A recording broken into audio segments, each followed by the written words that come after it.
Brent, not Brent, but Brent, up to speak with us this evening and the rest of the weekend. If you could come up. You can tell that Brent is a man that knows that the Lord wanted him to be here tonight, and in such short notice. And also, like we prayed earlier, that Monty will recover from his illness. It's one of those things. We're glad you're here. But I was glad to be here.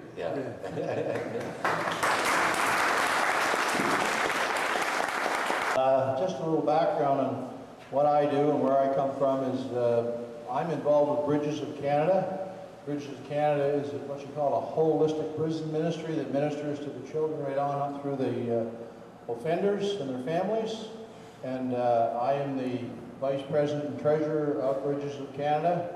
I travel extensively with Monty all over the country. You can see he's got his trademark on me. If anybody knows Monty, he loves making jewelry. And we have traveled as far as Texas in the prisons doing ministry. We've put tents together and went across the prairies. We've gone up to City Center in Saskatoon. Christ has blessed my life in a way that I could never repay. It would be totally impossible, but I will do what I can. I'm a volunteer, okay? And the reason I'm a volunteer is because I can afford to be a volunteer. God has blessed me in a financial way that is hard to believe. I wake up in the morning, some mornings, and I have to pinch myself to believe I'm where I am and living the way I'm living with such a wonderful wife and kids and around me. It just blows my mind. Because my life didn't start out all that great. When I go back into my life, and I can go back as far as 3.5 years of age, I think God gave me that because on the book I'm putting together, it's called All Fired Up, and it'll be out by the end of this year. But when I was 3.5 years of age, I can remember getting in a car with my dad and my brother Kevin and my sister Pam. We left Fredericton and headed to St. John. When we got to St. John, we drove up to the Lancaster Mental Institution. And I can remember pulling up to those big black doors and climbing up those concrete steps. Those big doors opening up and us going inside with our dad. When we went inside, there was all kinds of women standing around and googly-eyed at us kids like they are. But these women were a little different. Some of them had saliva hanging out of their mouths. Some of them were twisted in one way or another. Some of them were on canes. Some of them were just eyes rolled back. Scary, scary thing for a little kid 3.5 years old. And as I walked across that floor with my dad and looked up at those big ceilings with all the sprinklers and all the wires running across them, and the smell of urine in the air and medicine, I was terrified. But it wasn't too long, I looked up and there was my mom. My mom was a schizophrenic since I was a little boy. And she was in being treated for her disease. She was having shock treatments. And when I met her, she opened her big arms up and we all ran for her, and all that horror and all that fear just disappeared as we climbed into her arms that day. We took her out with us in the car and went to a lake down by St. John. We spent the afternoon on the beach playing with seashells and what kids do on the beach, run around and get their feet wet. I can remember the water was really cold. It was the Bay of Funny. My dad had bought a couple of lobsters at a lobster pond and had them in a fishing basket, and we were playing with them in the salt water. And I can remember taking her back that day. And I'm sure when she looked back at us as we dropped her off at the hospital and saw us all sitting there with tears running down her cheeks, it must have been really hard for her. It was hard for us. My dad, he didn't make it. He ended up giving in to alcohol. So Mom would come home for a while, and for some reason, schizophrenics can be deceived real easy. Once they're well and they're on medication, somehow or another they convince themselves they don't need the medication. They slip back into their schizophrenic. And that's what Mom did repeatedly after time after time after time. So when I was a young kid, I ran loose. Now when Mom was old enough to take us to church, she was a strong Catholic, and she made my first communion. I can remember doing it. I can remember singing Jesus Loves Me, not knowing really there was no spiritual part of it. It was just Jesus loves me, and he was hanging on a cross up there with blood dripping out of his hands, and he was God, I guess. I really didn't know, to be honest with you. I don't know what people told me, but it never really sunk in at that early age. And I can remember going into my first communion, and the priest opening the little door and asking me what I had done, and I had made up these stories about whatever, because I thought I was supposed to confess some sins, and I didn't know what sins were, so I told some stories. And he set me up front to say my 9 Hail Marys and my 12 Our Fathers. And I get down on my knees in that altar and said those, and looked up at Jesus hanging on that cross, and that was the last time I went to confession. Little boy. See, Mom got sick again, and by the time I was 8 years old, I had a little street gang. And we were running loose. Mom never cared when I came home, and it didn't matter to her. She never lectured us or beat us or did anything to us. She was too caught up in trying to live her world. And Dad was always gone. He was never around. So we stayed out late at night, and by the time I was 8 years old, my little gang, we'd go over Shining Shoes across town in Fredericton. I lived on the north side, we'd go to the south side. And back in those days, there was a phone booth stacked along the streets.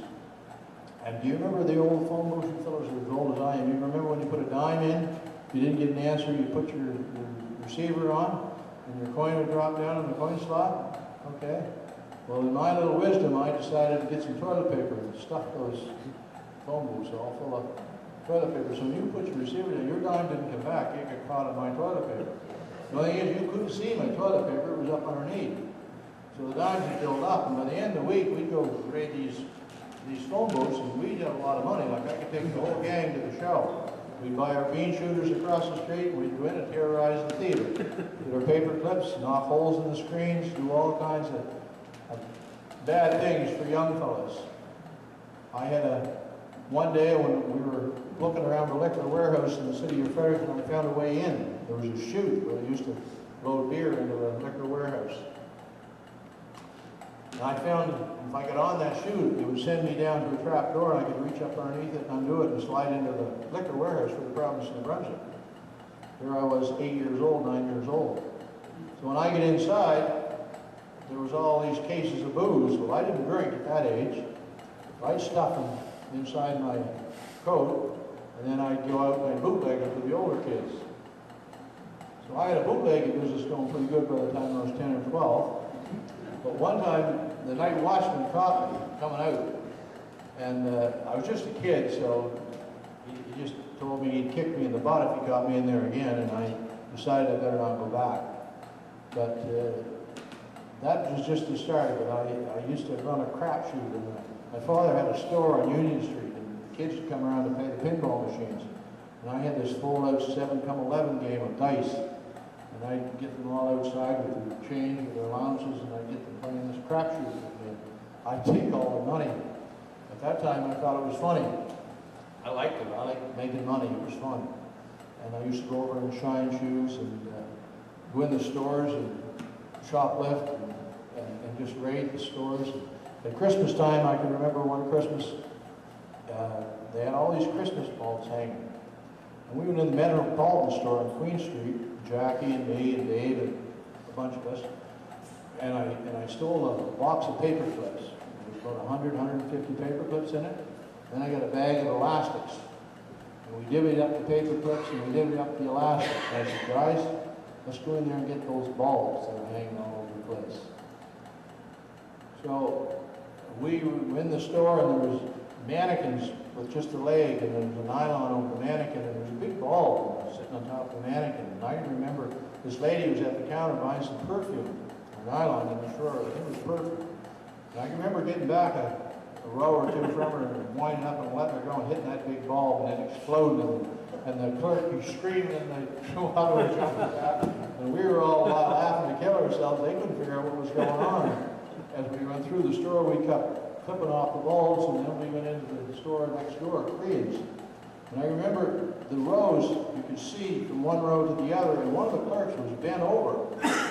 And she'd never done that, not in front of the She bent over to get something out from underneath the drawer on the other row, across from me.